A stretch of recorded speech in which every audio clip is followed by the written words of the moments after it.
projet numéro. Avec une forte urbanisation des villes africaines, le déplacement urbain et périurbain est devenu une nécessité. Face à cette réalité où les populations rencontrent des difficultés à se déplacer, le transport des véhicules à deux roues se présente comme une solution. La capitale togolaise n'en fait pas exception. Et pour soutenir les efforts déjà réalisés dans ce secteur, un porteur de projet souhaite mettre sur pied une société de location de motos. Pour découvrir ce projet, nous recevons sur ce plateau M. Afan-Tchao, comme l'a dit Bobo, initiateur du dit projet. Bonjour chers téléspectateurs et bienvenue dans ce nouveau numéro de Pêche au projet sur Investi Média, le média des investisseurs. Bonjour Monsieur Afan-Tchao. Bonjour monsieur. Comment allez-vous? Je vais bien. D'accord. Les téléspectateurs voudraient bien vous connaître davantage. Ok.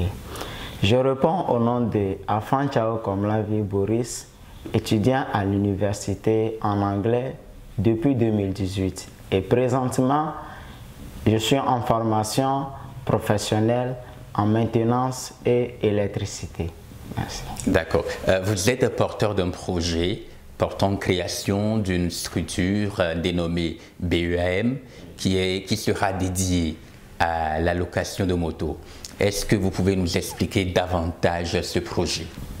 Ce projet, c'est la création d'une nouvelle entreprise ou société en cette année 2022 qui porte déjà le nom BEAM. Et ce projet a pour le fait d'acheter les motos pour mettre à la disposition de la société ou bien de la population togolaise, c'est-à-dire louer ces motos. Et cela vise l'intérêt journalier. D'accord. Aujourd'hui, le transport est un secteur de grand défi et est objet de beaucoup d'entrain. Qu'est-ce qui vous a motivé à initier un projet dans le domaine du transport? Ok. Je vais dire que nous avons fait beaucoup de recherches. Malgré que nous avons les gens qui ont des motos, c'est-à-dire les particuliers, plus déjà les taxi-motos qui sont pleins, il y a toujours la soif, le manque, il y a toujours ces besoins-là que nous avons trouvés dans nos recherches approfondies. Et voilà le pourquoi nous voulons répondre à la population, bien satisfaire la population dans ce domaine de transport à deux roues. D'accord. Donc, vous êtes spécifié dans le transport à deux roues. Est-ce que le transport à deux roues est plus porteur que les autres types de transport? Ou bien pourquoi l'avez-vous choisi spécifiquement? Merci monsieur. Et le transport à deux roues, je ne peux pas dire que c'est le transport qui génère beaucoup plus d'argent, mais c'est un domaine vraiment qui génère de l'argent. Et aussi que malgré que les gens en ont ces motos et autres, nous avons toujours la soif là. Et dans ces recherches, bien sûr, le territoire togolais, nous avons vu qu'il y en a toujours à donner la satisfaction à la population. C'est le pourquoi nous voulons éteindre la soif là, ou bien donner la solution, la joie à tous nos clients. Donc l'objectif est de pouvoir accompagner les populations à mieux se déplacer, exactement, à fluidifier le déplacement de nos populations. Et aujourd'hui, le secteur du transport, notamment le transport à deux roues, est un secteur qui est en proie à une concurrence terrible et véritable. Aujourd'hui, il y a plusieurs acteurs sur le terrain. Comment comptez-vous vous débrouiller face à ses concurrents? Ok, merci. Et nous avons vu que vraiment il y a beaucoup de concurrents déjà, il y a nos prédécesseurs qui sont déjà sur le terrain, mais pour moi cela n'est pas vraiment le plus important. Malgré qu'il y a tant de personnes, nous avons mis les stratégies par lesquelles nous pouvons réussir la création de cette société. Nous avons vu que malgré qu'il y a tant de personnes, il y a surtout certains trous à combler. Il y a surtout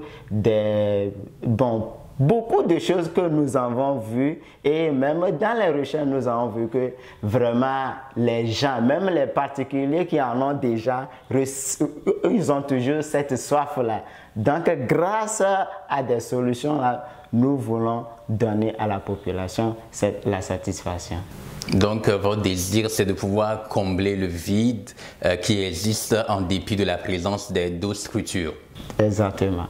Aujourd'hui, il y a Olé qui est sur le territoire national, il y a Gozem qui est là, il y en a d'autres qui sont là. Quelle est votre plus-value en matière d'apport au transport à deux roues? Merci, monsieur.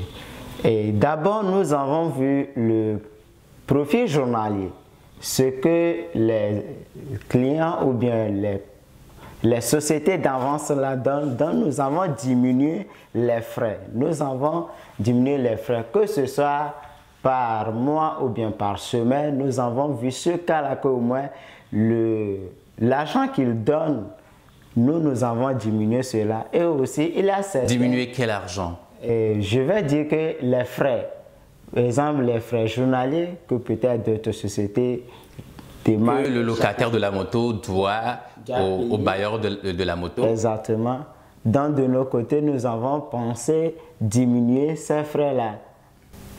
Okay. Pour pouvoir donner envie de plus aux clients de se satisfaire eux-mêmes d'abord et les frais à votre niveau, les frais seront combien? Ok, nous avons vu que dans d'autres parts, il y a certains locataires qui payent 2000 francs par jour. Et d'autres semaines, de notre côté, nous avons diminué ce frais, d'autres qui sont à 1500 par jour. Déjà 1500 francs par jour. Et d'autres côtés que les autres sociétés n'ont pas mis, c'était pour donner ça aux particuliers, pour leur voyage, etc. Il y a aussi ces frais-là de 2000 francs et même pour les jours qui vont s'accumuler, il y a toujours les diminutions. Du moins que c'est vraiment une aide que nous portons à la population et c'est vraiment satisfaisant. D'accord. Si j'ai bien compris, la société BEAM, dès qu'elle sera mise sur pied, louera des motos. Et en retour, les conducteurs de ces motos-là paieront 1500 francs par jour. 500 francs par jour, bien sûr. D'accord. Je voudrais savoir aujourd'hui, quel est le coût de votre projet? Okay. Le coût du projet est à 2 millions de francs CFA. Et les 2 millions seront répartis comment? Ok. D'abord, nous avons vu l'achat d'une seule moto, ça fait 500 000 francs. Donc, fois 3 motos, ça fait déjà 1 500 000 francs. Puis, c'est l'argent pour les plaques des motos aussi. Donc, on va dire 1 650 000. Donc, déjà, les 3 quarts de l'argent sont partis. Et le reste, ce serait pour la création de la structure et les dépenses qu'il faudra faire. Donc pour un début, il suffit juste d'acquérir 3 motos avec la structure qui va avec pour accueillir la structure. Exactement. D'accord. Maintenant, comment comptez-vous réellement rentabiliser ce financement qui vous serait accordé? Ok, merci monsieur. Bon, ça là, ce n'est pas vraiment un problème. Nous avons pris à cœur que toute somme qui entrera dans cette société, rien ne sortira si ce n'est en dehors des besoins de la société. Et aussi la rigueur et l'honnêteté entre la société et ses clients. Et tout ce qui sera donné comme les profits journaliers, on n'en touchera rien. Bon, le grand côté est que la société qui sera implantée nouvellement, la société ne vise pas son intérêt d'abord, mais comment satisfaire la population et comment donner ou bien comment agrandir la société, comment trouver les clients, c'est ça qui compte surtout pour le moment d'abord. D'accord. Heureusement que vous avez dit comment trouver des clients parce que un potentiel investisseur qui finance votre projet attend forcément qu'il y ait un retour, que vous lui remboursiez ce qu'il vous a prêté. Donc, je suis rassuré de savoir que ce qui est important à l'heure pour vous est de trouver alors de potentiels clients pour votre structure. Exact. Et est-ce que déjà à votre niveau, vous pensez à un lieu ou bien à un cadre qui peut accueillir votre structure? Ok. Pour la nouvelle société qui sera implantée, nous avons pensé au niveau de Sagbado et bon, entre Sagbado et Segbe, oui, environ il y a une zone là-bas. Bon, c'est non loin de chez moi. Donc c'est là-bas où se plantera la nouvelle société. D'accord. Dans les 2 millions de francs CFA, est-ce que vous avez un apport personnel?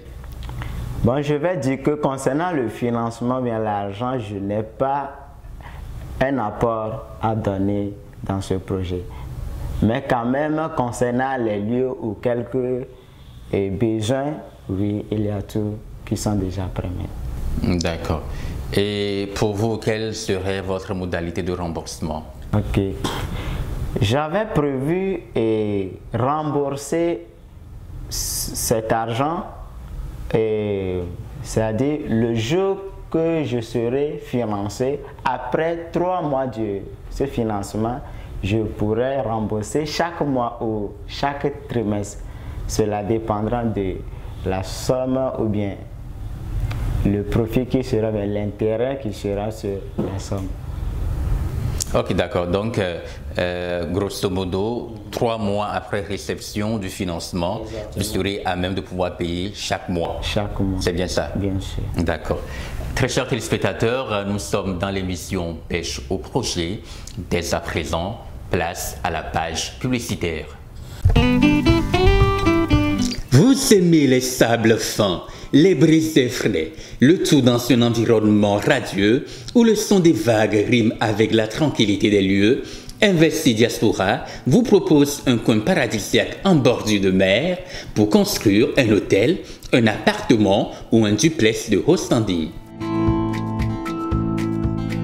2 locaux à vendre avec 3 tampons dans le quartier Kogan à moins de 100 mètres de la nationale numéro 2. Pour tout contact, appelez le 00228 92 94 77 10 ou le 97 10 33 09. Investi Diaspora, seul on va vite, ensemble on va loin. De retour dans votre émission Pêche au projet sur Investi Média, le média des investisseurs. Pour ce premier numéro du mois de janvier, nous recevons M. Afantchao qui est porteur d'un projet de location de moto. Oui, M. Afantchao. Oui, monsieur. Êtes-vous prêt à ouvrir l'actionnariat de votre structure à un potentiel investisseur ou bien vous préférez juste un financement, juste un prêt? Ok. Voyons que c'est une nouvelle société qui sera créée et il n'y a pas vraiment grand-chose, j'ai pris à cœur de rester ou bien d'être le seul maître à bord pour le moment. D'accord. Donc, en d'autres termes, vous préférez juste un financement? Un financement à rembourser. D'accord. Ok. Aujourd'hui, vous n'êtes pas sans savoir que une moto, c'est un bien matériel qui peut se perdre ou bien qui peut se détériorer. Dans ces situations, comment comptez-vous ces problèmes? Comment comptez-vous régler ces différents problèmes? Ok. Concernant peut-être lorsque la moto sera endommagée, oui, ou bien il y en aura des pertes et autres. Bon, pour ce qui concerne les locataires de moto, nous allons voir que dans n'importe, ou bien presque dans tous les établissements ou grandes sociétés, il y a toujours des consignes, des règlements intérieurs, des choses à suivre comme ça. Ce serait de la même chose à notre niveau aussi. D'une manière qu'au moment où la moto, nous avons prévu, si ce n'est pas, disons que la moto est un peu gâtée d'une manière, c'est pas grave, nous avons prévu si c'est le locataire qui va réparer ou ça serait la société. Mais concernant les vols et autres, bon, nous allons travailler avec les compagnies d'assurance et donc je crois qu'il y a vraiment tout qui est à sa place pour ce genre de problèmes ne viennent pas. D'accord, je n'ai pas toutefois bien compris. Prenons des cas d'espèce. Un conducteur, un locataire de votre moto qui conduit sa moto et qui vient peut-être après dire qu'il y a tel matériel ou bien tel outil qui est endommagé. Qui prend ça en charge? Oui, dans ce cas, c'est le locataire même qui va prendre ça en charge. Qu'importe. Supposons que, oui. Non, ça dépend des degrés de destruction ou bien de dommages sur la moto. Okay. Supposons que c'est un accident vraiment grave. Là, on ne peut pas dire que le locataire va s'en charger, non, parce que c'est un accident, personne ne peut le prévoir. Mais supposons que certains conducteurs conduisent mal la moto et puis on va dire que c'est un, deux trucs qui est gâté. Oui. Sans ce cas, c'est eux-mêmes qui vont le réparer. Okay. Parce que tout ça, là, c'est même dans les consignes, dans les règlements, ils vont le savoir avant de commencer ce qu'ils font. D'accord, ok, c'est noté. Et maintenant, en cas de perte, vous parlez des compagnies d'assurance avec lesquelles vous serez en relation. Exactement. Comment cela va se régler de façon pratique? Est-ce que ça veut dire que lorsque les motos sont garanties et un conducteur perd par exemple sa moto, ça veut dire que c'est l'assurance qui paie ou bien comment cela sera fait? Dans ce cas, c'est vraiment un cas grave. Et je crois que c'est les compagnies d'assurance qui vont s'en occuper. Aussi, ils ont des règlements, des choses que nous allons mettre au point avant que, si ce cas arrive, on saura si c'est le locataire, si c'est la société ou bien c'est la compagnie d'assurance qui sera en charge. D'accord. Quels sont les mécanismes de garde-fou que vous avez mis en place, mais que vous pensez mettre en place pour pouvoir bien gérer votre structure, surtout financièrement parlant? Nous avons tout mis en place pour pouvoir gérer bien la nouvelle société. Il y a les règlements, les consignes qui sont là pour nous aider à faire évoluer cette nouvelle structure. Et il y a aussi de notre côté la rigueur et l'honnêteté entre la société et les locataires de moto, bien nos clients. Donc je crois qu'il y a vraiment un peu de tout qui pourront nous permettre de pouvoir gérer bien cette structure. Ok, merci. Quelle est la vision à moyen et à long terme de la structure BEAM au cas où un financement venait à être accordé? Okay. Merci monsieur. Et notre vision, c'est que d'ici 2 ou 3 ans, que ce ne soit pas la seule structure qui sera implantée ici à CB, non, mais que ce soit au moins 5 à 10 structures au moins sur notre territoire. 10 structures BEAM sur le territoire togolais. Exactement. Et aussi, nous avons commencé avec 3 motos. Donc déjà, comme la structure ne sera plus la seule, au moins ça sera vraiment des motos, des taxi-motos. Des dizaines de motos. Exactement, monsieur. D'accord. Quel serait votre mot de fin à l'endroit de nos téléspectateurs? Ok. Bon, tout juste, je suis quelqu'un, tout ce que j'entreprends, je le réussis, meilleur même. D'habitude, je n'ai pas l'art de convaincre oralement, mais déjà, en me voyant dans ce geste sur le territoire, vous serez vraiment la capacité, la compétence cachée de cette personne. Voilà, c'est ça qu'il démontre. Et donc, je vais vous dire que ayez confiance et vous verrez par la suite. Merci, M. Afatiao, de vous avoir reçu sur ce plateau. Merci, monsieur.